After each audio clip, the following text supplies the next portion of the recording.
Senhor, aleluia. Deus que é grande, Deus que é maravilhoso. Fecha os olhos, irmão. Oh, Jesus, bem-vindo, Senhor. Louvado seja o teu santo nome, Senhor. Seja entronizado e agradecido, Senhor. Oh, Senhor, nós damos o seu lugar. Nós viemos aqui para cultuar, Senhor, não para ser cultuados. Nós viemos aqui para entregar algo, Senhor, de valor na tua presença.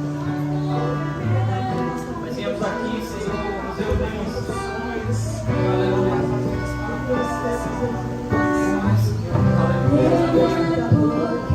Louvado seja o teu santo nome, louvado seja o teu santo nome, Senhor.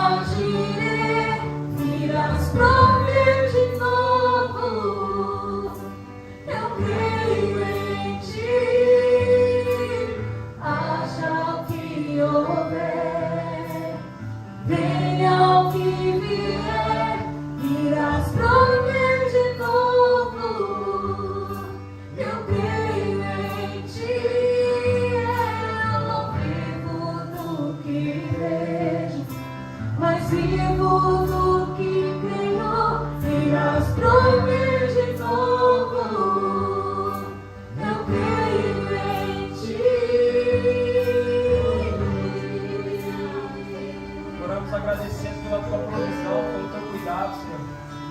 Todos os dias, pelo teu cuidado dos nossos filhos, dos nossos lares, Senhor. Oramos agradecendo pelas portas abertas do nosso filho, pelas famílias, Senhor, guardadas. Oramos, Senhor, pela tua presença que nós obedecemos. Oramos pela tua graça, pelo teu poder derramado sobre nós, Senhor. Oramos, Jesus, e agradecemos pelo teu sangue derramado naquela cruz. É a razão de nós estarmos bem, é a razão de nós estarmos aqui, Jesus. Por isso nós oramos nessa manhã. Por isso nós oramos nessa manhã, Senhor. Faz o Senhor trabalhar no nosso meio, Senhor. Ah, Senhor Jesus. Tu ainda é Emanuel. Tu ainda és Emanuel, Jesus. Louvado seja o teu santo nome. Glória a Deus. Fala conosco, continua falando conosco nessa manhã. Sua presença doce nesse lugar, nessa manhã.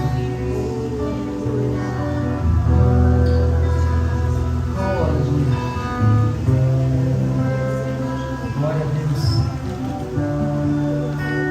Louvado seja o Senhor. Tem uma presença doce nesse lugar, nessa manhã. É difícil começar a ministrar aqui hoje.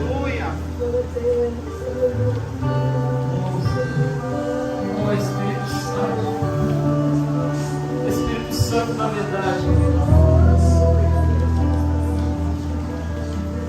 Oh, Espírito de Deus, contempla os corações sem cantar a voz dele.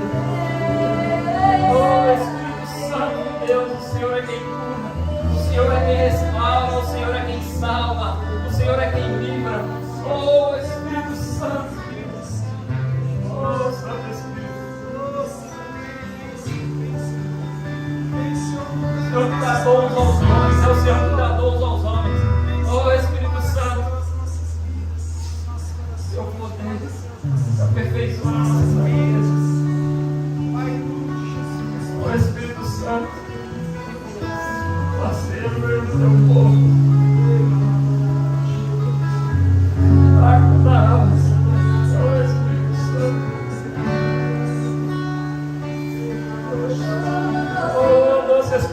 Recebe nosso louvor, a nossa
Se manifestará.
o nome desse Deus é Jeová El-Roi, Deus que me vê.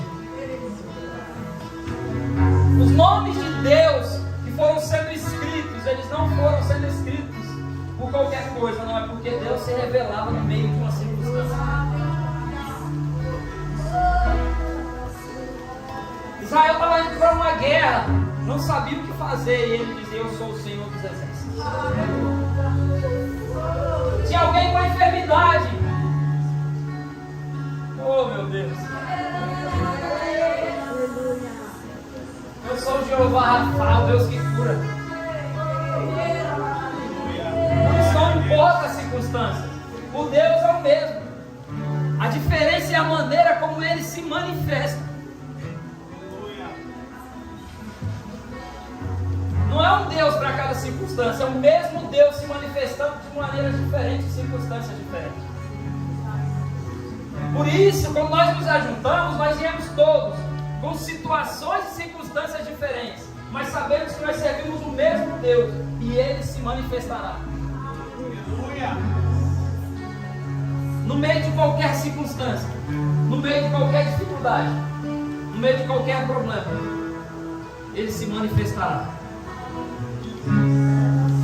É assim que Deus se revela a nós, é assim que Ele se manifesta. Por isso talvez você possa estar passando por um momento de dificuldade, mas no meio dessa dificuldade Ele se manifestará e você vai conhecer algo novo da parte de Deus no meio dessa circunstância. Não importa a circunstância, importa é como você consegue enxergar o Senhor.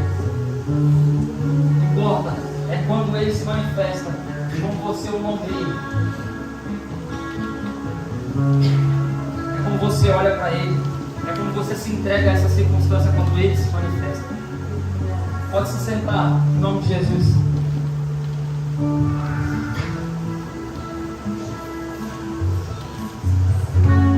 Vou tentar ser breve aqui. Depois de algum tempo de férias, né? Me dando delícia em casa. Estou aqui para ministrar de novo. Tá difícil para mim hoje, irmão. Tá difícil para mim desde ontem à noite, né, irmão? Mas eu preparei essa palavra, deixei ali. E quero falar um pouquinho com vocês alguns textos. Pode abrir primeiro em Isaías capítulo 30. Lá, por favor.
Glória a Deus.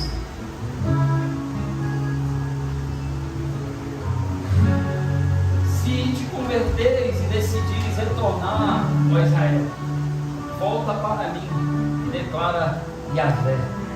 Agora em Atos dos Apóstolos, capítulo 3, verso 19. Atos 3, 19. Atos 3, 19.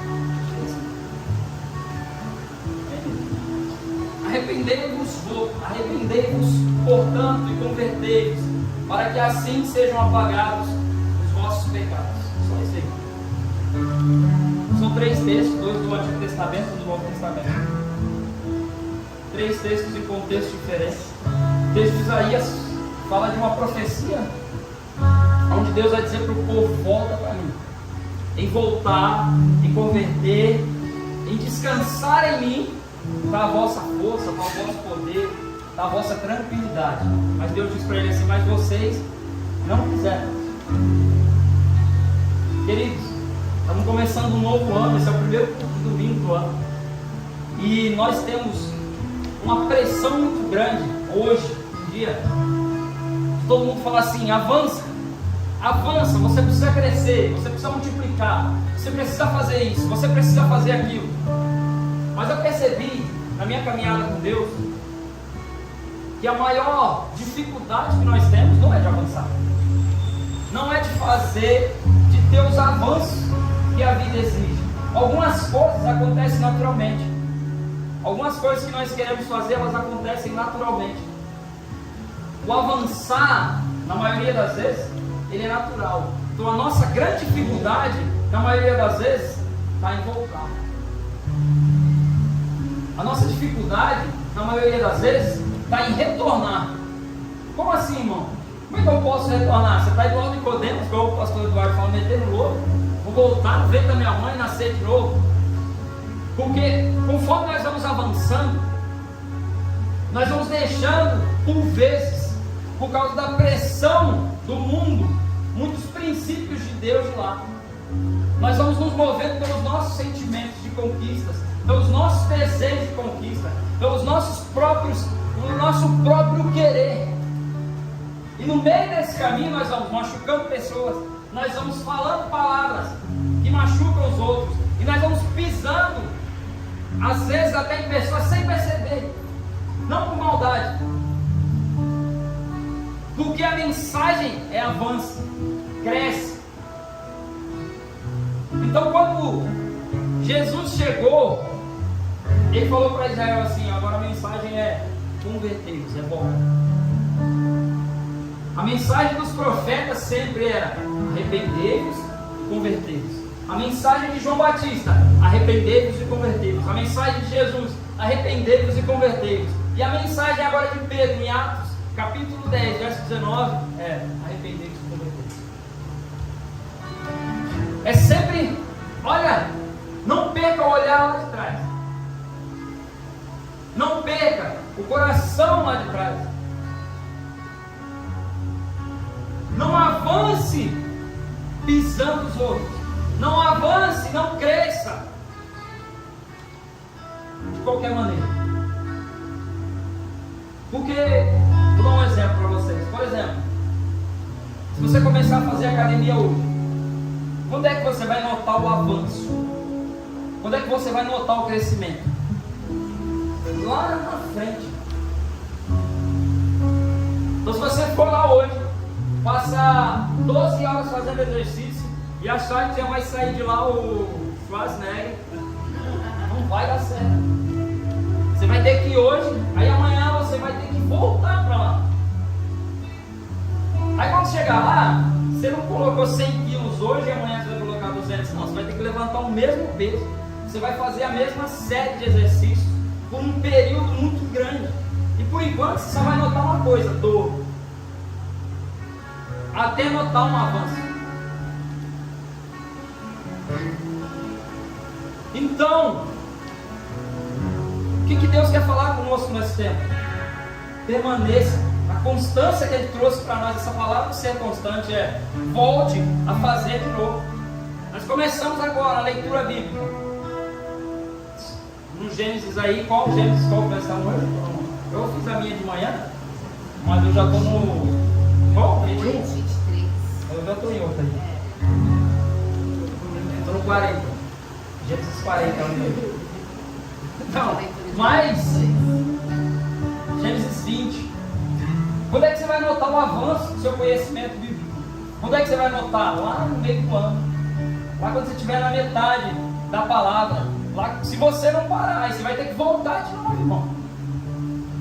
Então todo dia você vai ter que voltar. Parece que não tem sentido. Parece que não tem sentido. Você está lá na frente, aí você vai começar, vai ler de novo.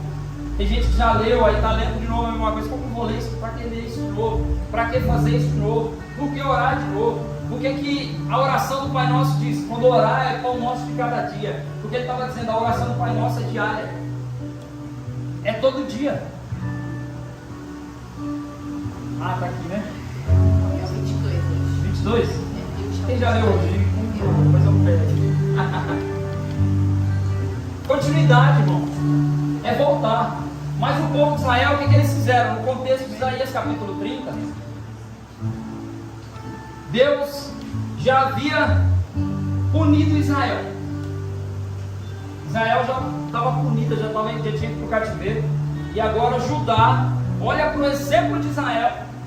Deus já havia enviado profetas para Israel. Repare que eles eram uma nação dividida agora. Havia o reino de Israel e o reino de Judá. Havia uma nação dividida ao meio. 10 tribos para um lado, 11 tribos para um lado e 2 tribos para o outro. Estavam divididos. Então o povo de Israel se perdeu, adorando bezerro de ouro, fazendo diversas coisas que das quais Deus não se agradou. Então Deus enviou eles para um cativeiro. Então ele envia profetas agora para o povo de Judá e fala assim: não façam igual a Israel. Não façam igual eles fizeram. Porque está vindo um poder do norte, que no caso era a Babilônia, e ele vai subjugar vocês se vocês continuarem nesse caminho, mesmo caminho de Israel. E ali naquele contexto, eu já falando para eles assim: ó, agora já foi.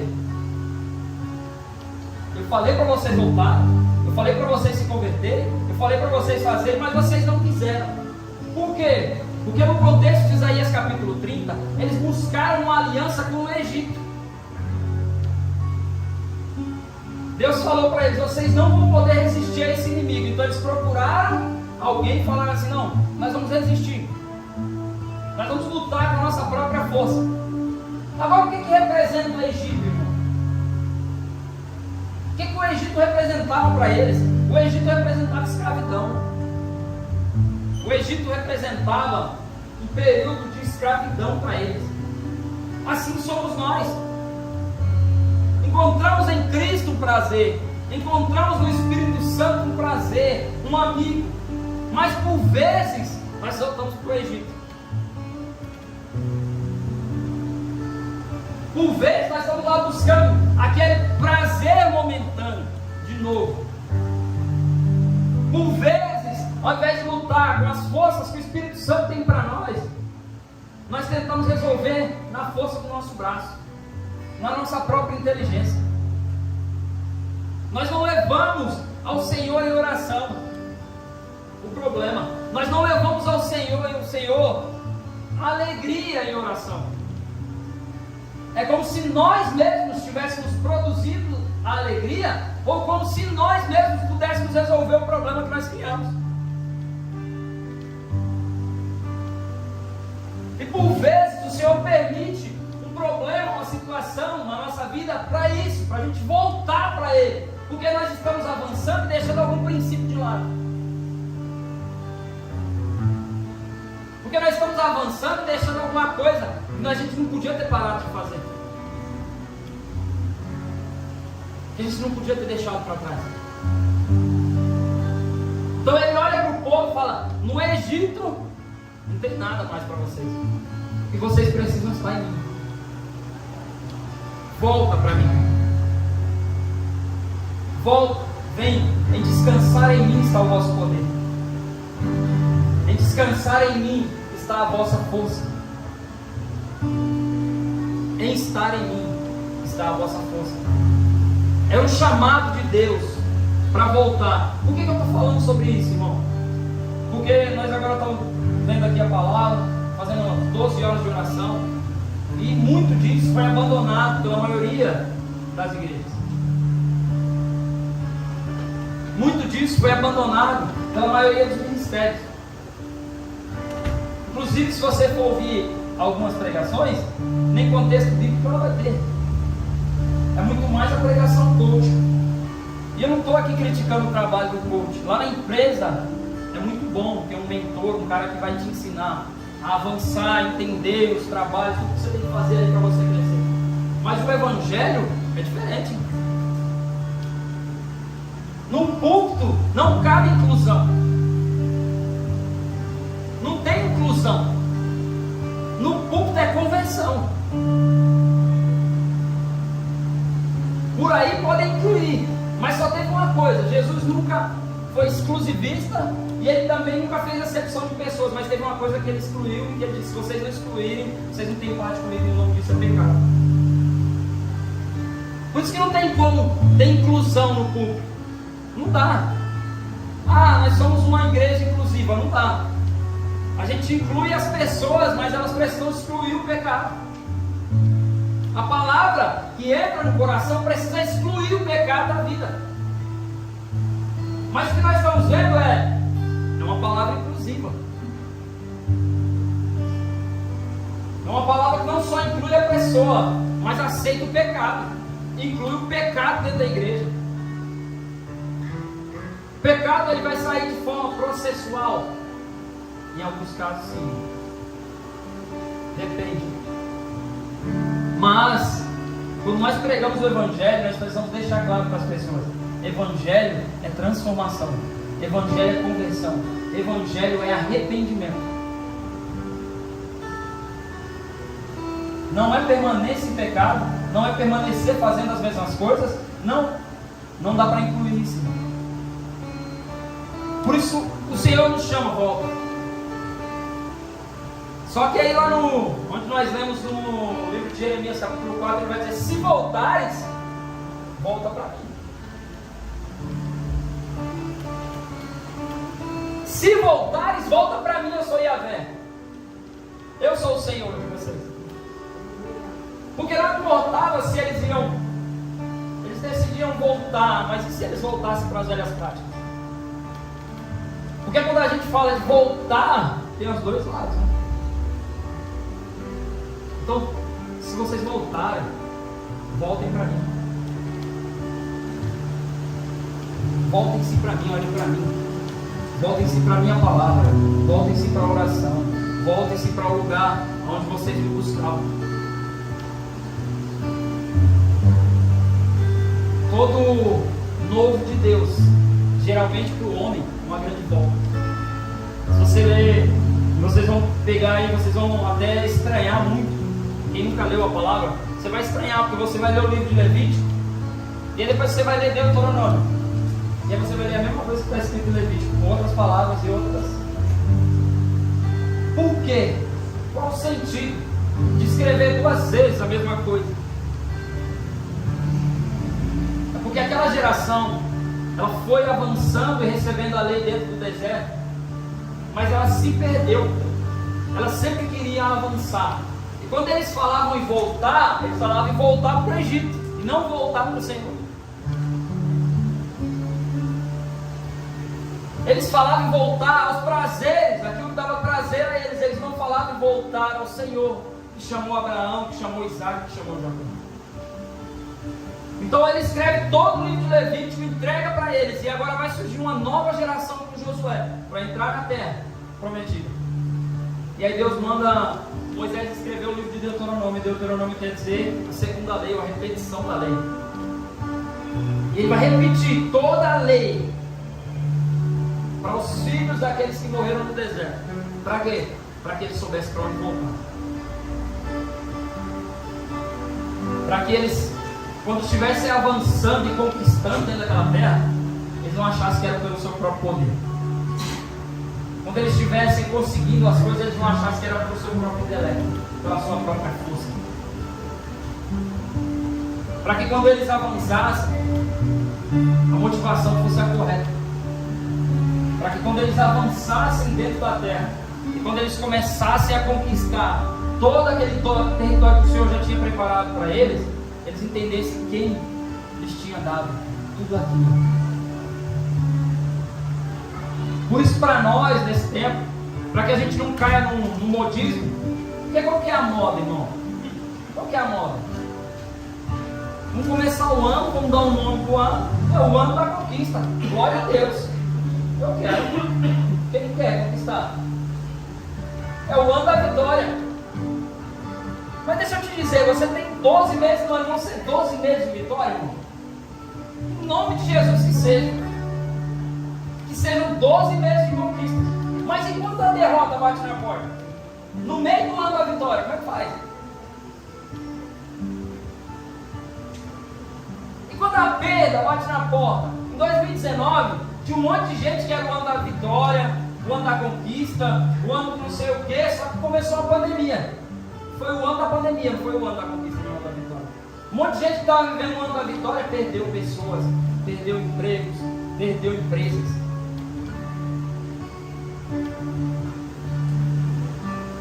Como é que vai ser o seu ano? Não sei, mas você pode dizer como é que vai ser o seu dia.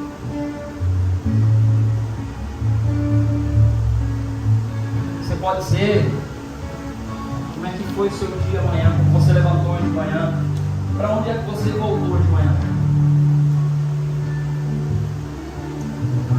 Você começou o dia sem ele ou você começou o dia com ele?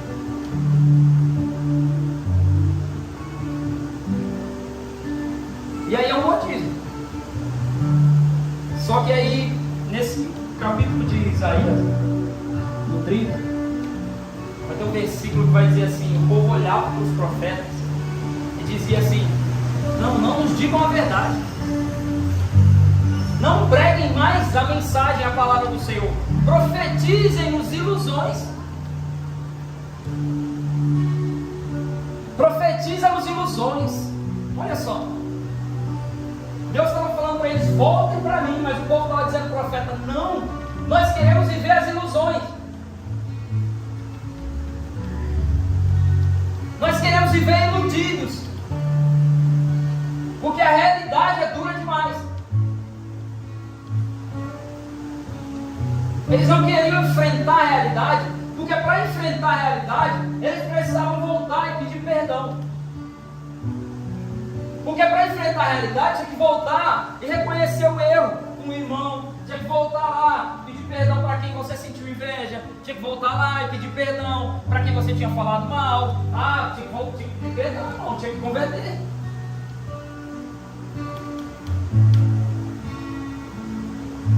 Tinha que mudar. Tinha que mudar as palavras, tinha que mudar como tratava os outros. Eles não queriam mudar. Eles não queriam transformação, eles queriam viver a ilusão de que Deus era por eles. Então, quando o Egito vem trazendo para eles uma falsa segurança, uma ilusão de que eles estavam guardados pela força do exército egípcio, eles estavam vivendo uma grande ilusão, porque eles estavam abandonando o Deus de Israel, o Senhor dos exércitos, pela força do homem.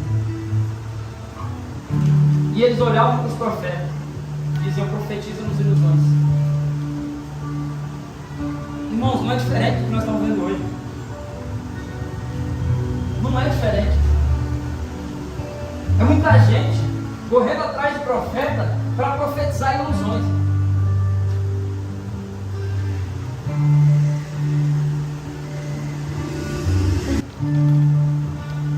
Porque o profeta João Batista chegou diante de um governador romano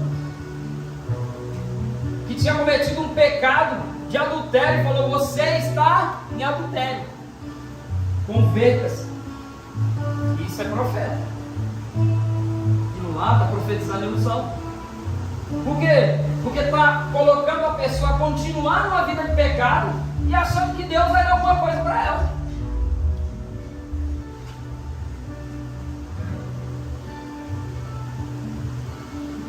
Sou só eu ou a gente vai olhar para a palavra? É o que a palavra vai dizer. Pedis e não recebeis, porque pedis mal. Pedis para gastar nos vossos próprios deleites. Deus está dizendo na palavra dele: pedis, de mim não recebeis, porque vocês estão pedindo para o mal, pedindo para gastar nos vossos próprios deleites, nos vossos próprios prazeres, nos vossos próprios prazeres. Mas aí lá no Salmo 27 vai dizer: deleita-te também no Senhor, e Ele concederá o que deseja o seu coração. O que é o teu coração deseja? Teu coração deseja um carro bom? seu coração deseja uma casa boa, seu coração deseja dar coisas boas para os seus filhos, seu coração deseja coisas materiais, não tem problema, irmão. Mas deleita-te também no Senhor.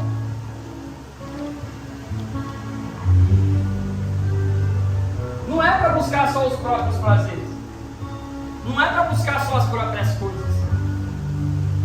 Tem que buscar as coisas do Senhor. Por isso que talvez você começou o ano com uma listinha aí, como a gente é modismo fazer isso.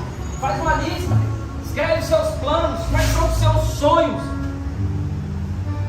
Tem muito mais gente frustrada por causa dos sonhos que escreve, dos planos que fazem, do que a gente conquistou de fato aquilo. Por quê? Porque é a palavra, irmão. Jeremias 29:11, eu é que sei o plano ou os planos que tenho a respeito de vós. Seria mais sensato, pensa comigo numa lâmpada. Quem já assistiu Aladim? Todo mundo assistiu Aladim, né? Tem um gênio lá da lâmpada, né? Não sei se esse cara esfrega a lâmpada, sai o gênio, e ali ele tem 3 desejos. No caso do Aladim, o gênio ficou vivendo com ele, né? Concedendo os desejos dele. Mas são 3 desejos.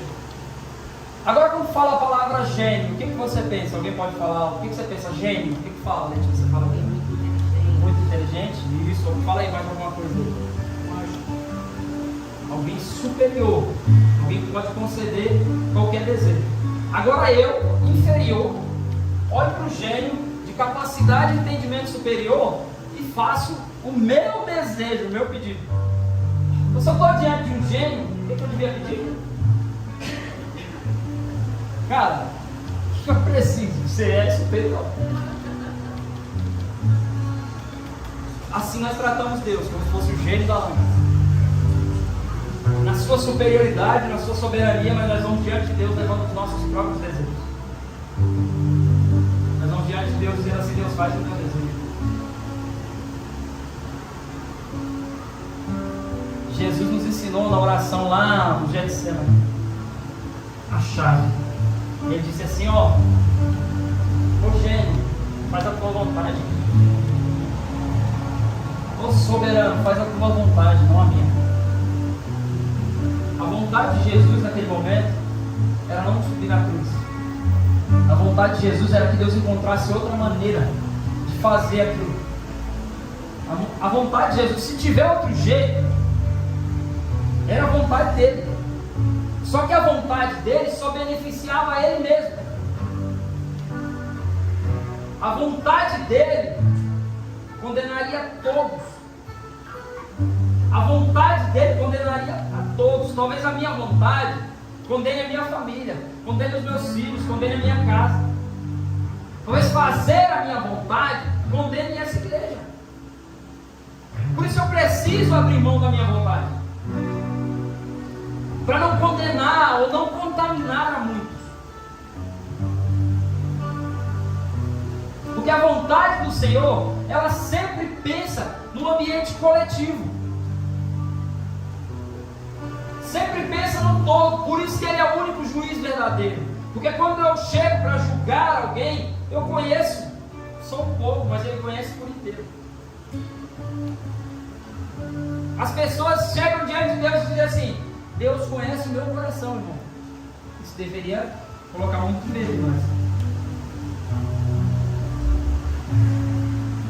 quando a gente quer se justificar, às vezes por um erro, ou às vezes por algo que as pessoas não entenderam, mas a gente sabe que está errado, Deus conhece o meu coração. Então cuidado, porque Ele conhece mesmo. Ele conhece os nossos corações. Ele conhece cada fala, cada atitude. Ele nos conhece. Então Deus vai chamando o povo: volta para mim. Como que é, irmão? Vou dar 2 passos para frente e 1 para trás? Não. Eu caminhando sem deixar ir para trás. É como José e Maria que foram em Jerusalém para adorar. Saíram de Jerusalém e deixaram Jesus lá em Jerusalém. Esqueceram ele. Depois de 2 dias de caminhada, a palavra vai nos dizer que eles se lembraram de Jesus. Não estavam no meio da caravana. Acharam que Jesus estava brincando com os outros meninos, a caravana indo embora. Cadê Jesus? Cadê Jesus? Jesus já estava lá atrás. Tem que voltar para buscar Jesus.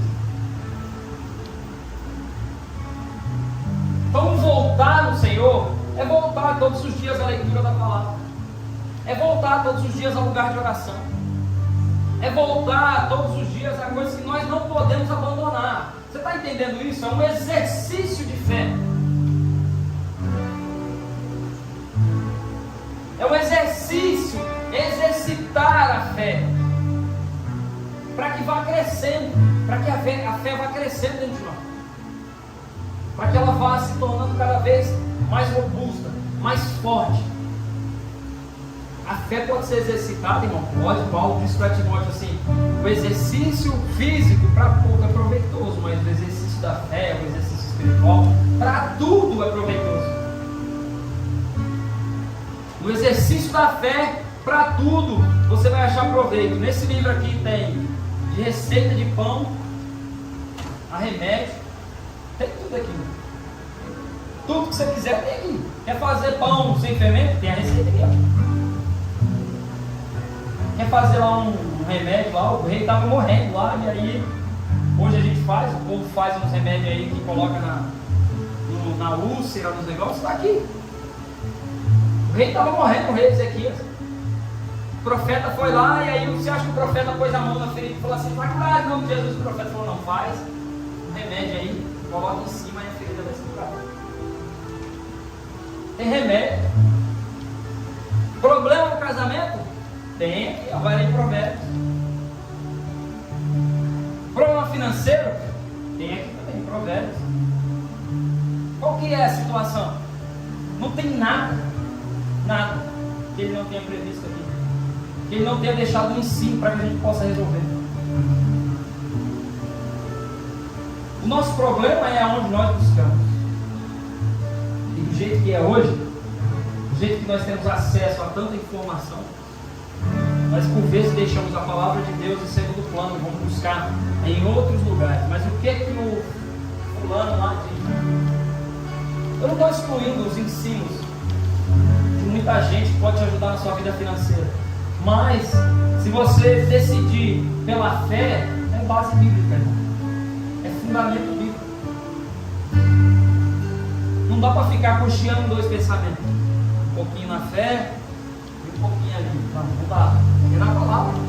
Por isso esse voltar à palavra, esse voltar para as coisas que são do alto, é isso. É para que você não avance em nada sem antes falar com o Senhor. Ah, mas é sem antes falar com o líder, é sem antes ir lá e falar assim: pastor Eduardo, qual que é seu conselho? Pode ser na multidão dos conselhos da vitória. A questão não é gerar dependência do homem, é gerar dependência de Deus. Você está lá num lugar, lá, duas propostas de emprego, aparece para você tem que decidir na hora, já está com uma, com a outra, não tem como falar com ninguém, o que você faz? Bora, irmão. Pergunta para o Espírito Santo, me dá sabedoria de eu escolher o Espírito Santo. Não, peraí que eu vou, só decido depois que eu falar com o meu líder.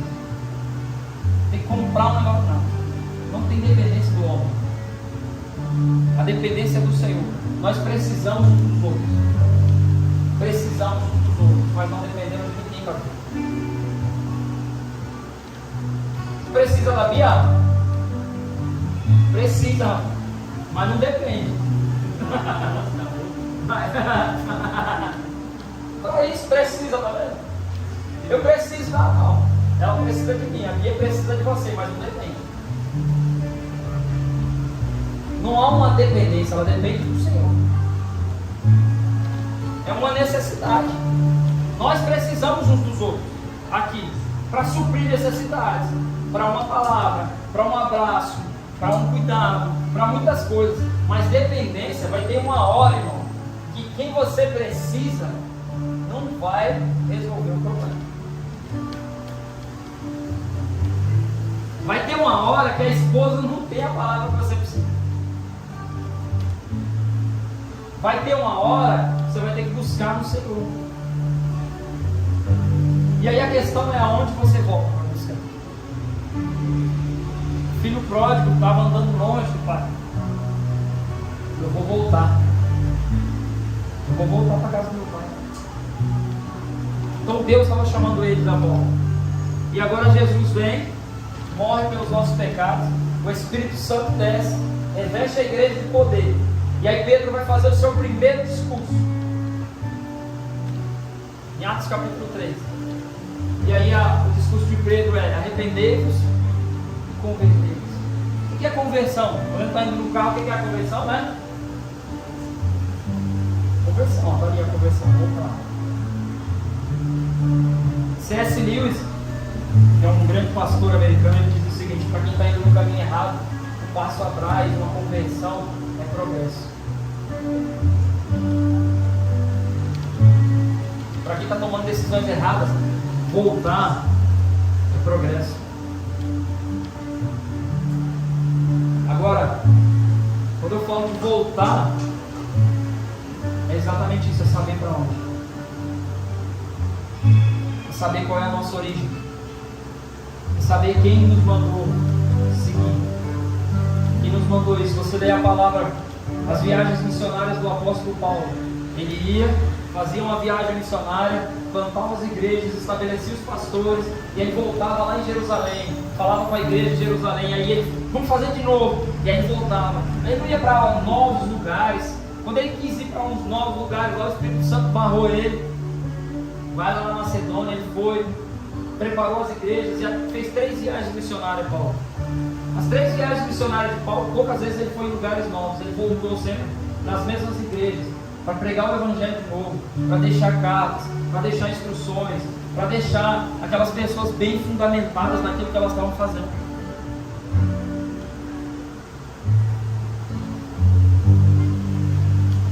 Para quê? Para que elas não crescessem deixando Jesus de lado, para que elas não crescessem deixando o Espírito Santo de lado, para que elas não abraçassem uma estratégia humana de crescimento e aí começassem a experimentar pessoas novas chegando, pessoas e aparentemente mudando de vida, aparentemente não era isso, a ideia não era essa. A ideia é que aqueles que chegassem começassem a fazer o que eles faziam desde o começo. Mas para que as pessoas novas que chegavam na igreja pudessem fazer o que eles faziam desde o começo, eles precisavam continuar fazendo. Então quem chegava via os apóstolos fazendo o quê? Orando, buscando revelação.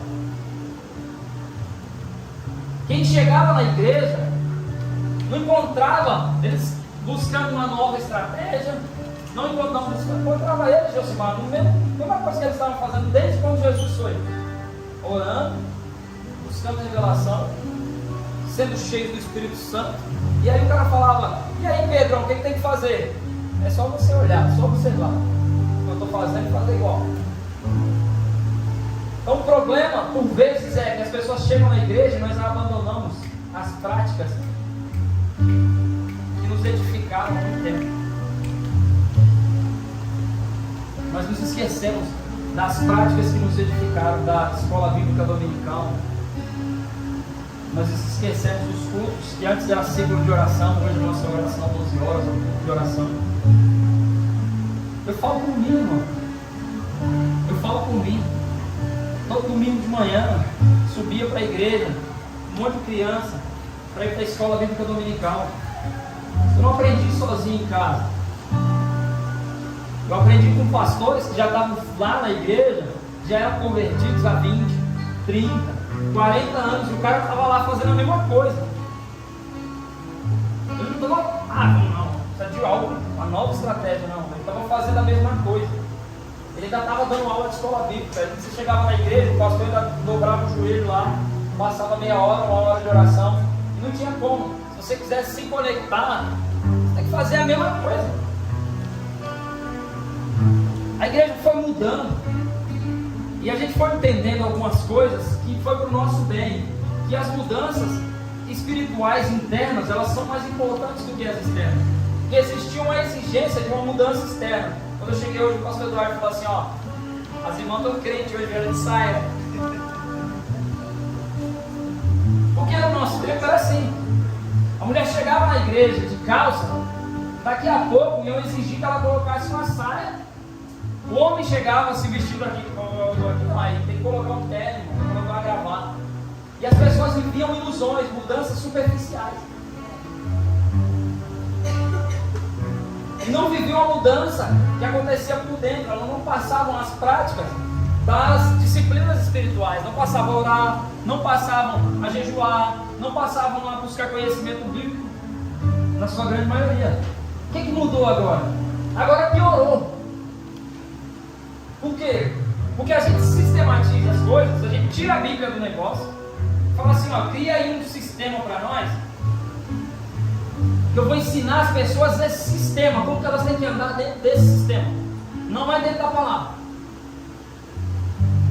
E aí eu pego, tiro a escola bíblica dominical, não ensino mais Bíblia, e eu começo a ensinar o sistema que eu criei, que algum homem criou. E agora a mudança não é nem superficial e nem interior. Não é exterior e nem interior. Porque a gente não se importa mais com roupa, e glória a Deus por isso.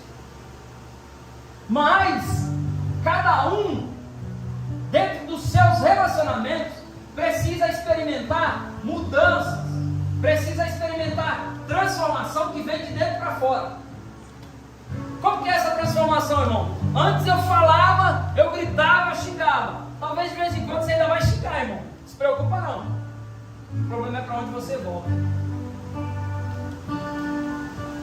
Xingou, irmão? Volta lá. Engole o orgulho. Xingou, irmão? Volta lá. Espera um pouquinho mais tarde. Ah, pô, você me perdoa? É difícil, né, irmão? Você me perdoa? Eu queria pedir desculpa. É difícil, irmão. Por quê? Porque é o sistema que te manda fazer isso? Não, é porque é o Evangelho que te manda fazer isso. Você ainda vai errar? Vai errar, irmão. Eu te garanto que você vai. Aquele que está de pé, a palavra diz, cuide para que não caia. Mas, se alguém cair, João está dizendo para nós assim, no seu... Escreva a voz isto, fininhos, escreva a voz isto. João capítulo 1, acho que é carta, né, pastor? A primeira carta de João, capítulo 1. Filhinhos, escreva a voz isto, para que não pequeis. Então ele está dizendo, todo o ensino que vai ser contido nessa carta, é para que vocês não pequem, para que vocês não errem. Mas se alguém pecar, nós temos um advogado, que é Jesus Cristo, o justo. Para que serve um advogado, irmão? Para te defender diante de uma acusação. A vida com Deus é todo dia, irmão. Não é uma vez por mês, uma vez por semana. Não, é todo dia. Um tribunal montado nas regiões celestiais. Aí alguém diz, está doido, cara? Já que vai ter um dia que nós vamos comparecer lá. Mas todo dia tem, porque a palavra diz assim, que o diabo, o vosso adversário, ele vos acusa noite e dia. Então como que é um tribunal? O tribunal tem o juiz, Deus está lá no trono, ninguém tira ele de lá. Tem o juiz, tem a promotoria, que é a acusação. Então Deus, o acusador, que é o diabo. E aí tem o réu. No caso, quem é o réu? Somos nós. E aí tem o advogado, que é Cristo. Agora, deixa eu te dizer uma coisa. Quando você se coloca como um intercessor dentro da igreja, Jesus nos tirou da condição de réus e falou, agora vocês são testemunhas. Porque também tem que testemunhar no tribunal, não tem? Também tem testemunha. Então por que eu preciso ir diante do meu irmão e falar assim, me perdoa? Por quê? Para que ele se torne uma testemunha, meu favor. E ser-me-eis testemunhas, Jesus disse. Vocês vão ser testemunhas. Agora você é testemunha só do pecado do seu irmão. Se você for testemunha só do pecado, você está contribuindo com o acusador. Agora você pode ser testemunha de tudo que ele já te fez de bom.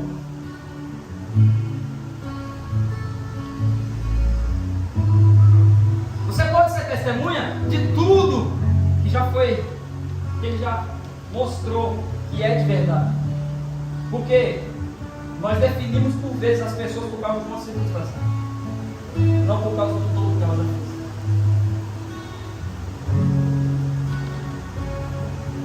Nós definimos as pessoas por causa de uma palavra, às vezes. Davi adulterou, mas não se tornou um adúltero. Ele não permaneceu adulterando.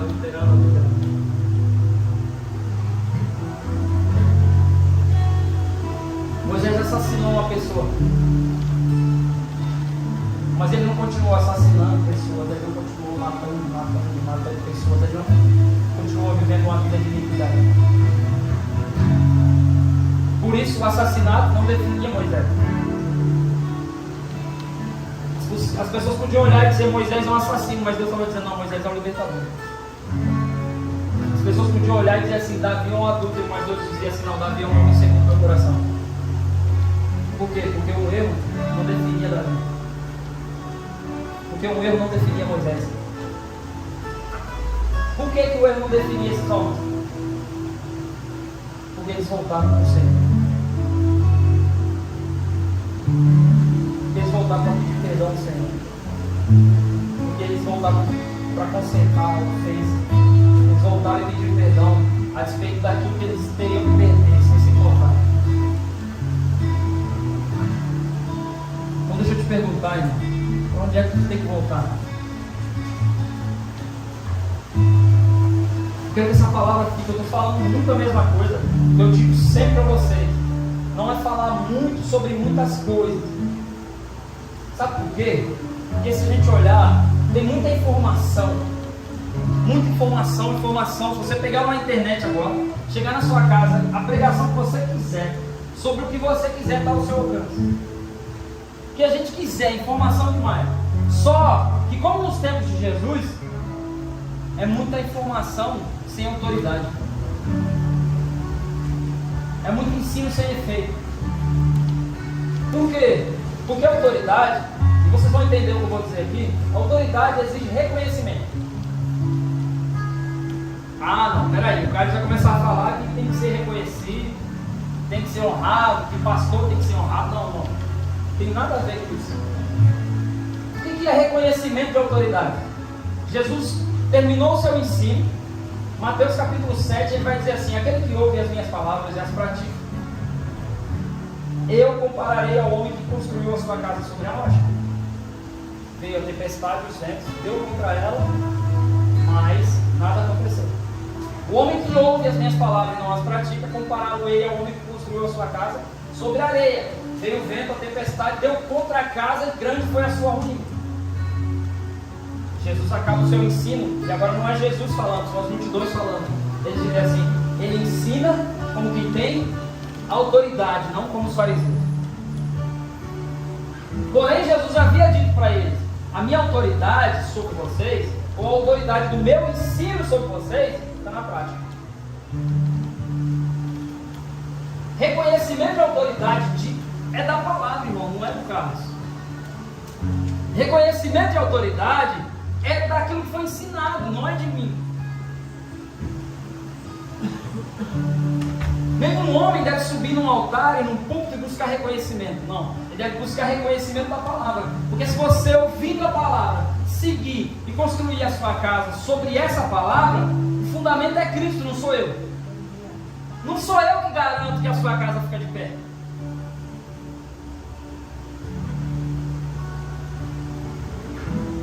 Ah, mas eu sou sua cobertura espiritual. Dê a Isaías 30, capítulo 1. Vocês buscaram uma cobertura que não podia cobrir vocês. E deixaram a minha. Agora aí, deu uma 30, né? Por favor, pode terminar.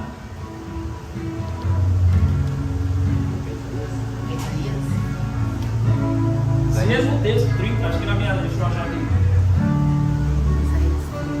Isaías 30, mesmo texto.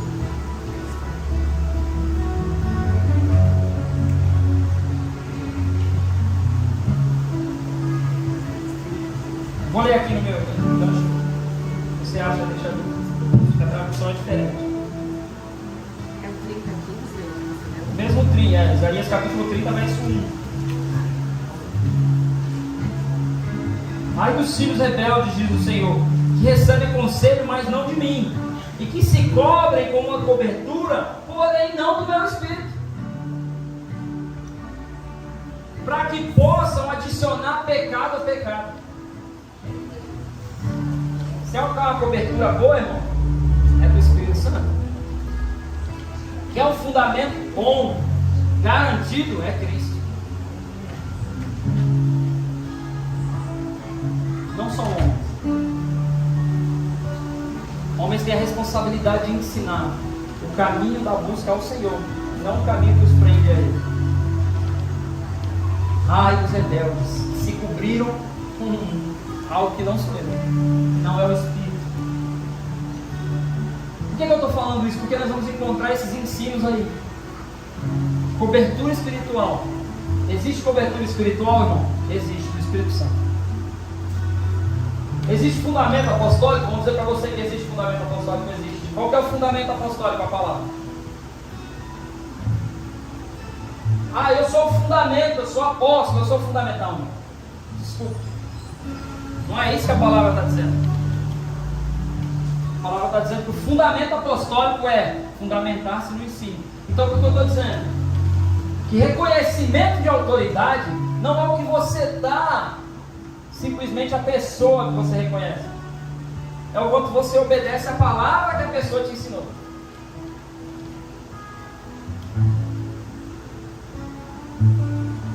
E ponto final. O ensino de Deus através dos profetas não era reconhecido pelo povo. Porque eles não obedeciam aos ensinos. Eles não obedeceram aos ensinos dos profetas. Eles não obedeceram aos ensinos de Jesus. E depois a maioria não obedeceu ao ensino dos apóstolos. Eles não reconheciam que aquela palavra tinha autoridade. Porque quando eu reconheço a autoridade sobre a palavra, eu estou reconhecendo quem a revelou e não quem a entregou.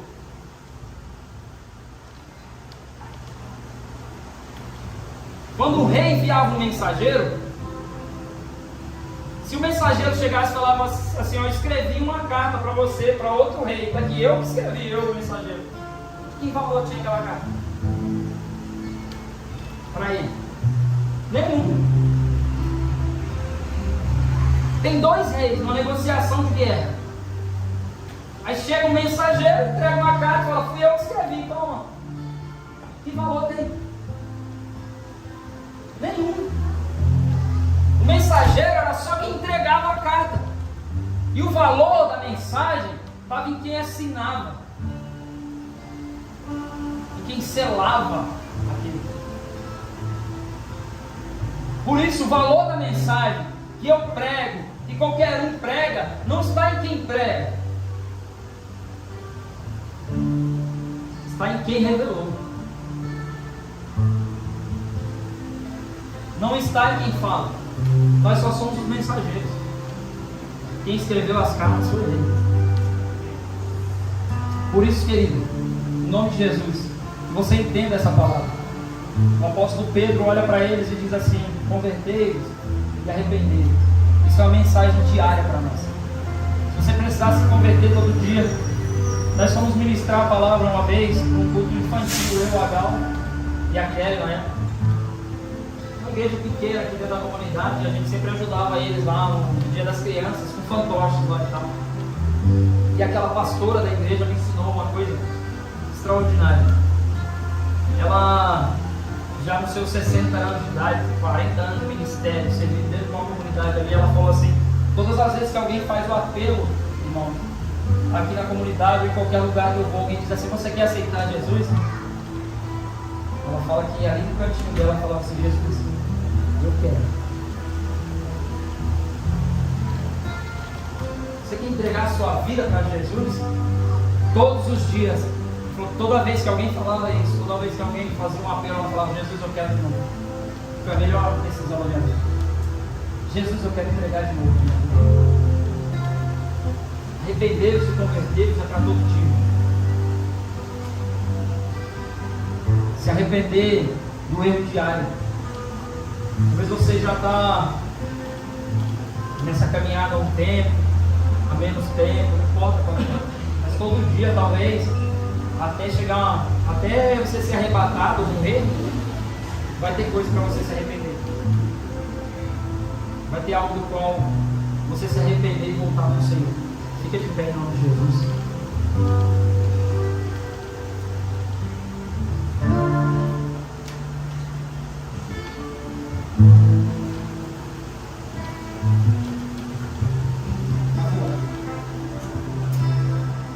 Glória a Deus.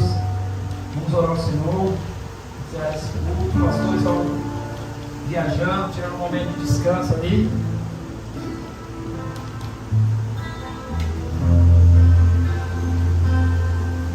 Vamos orar ao Senhor.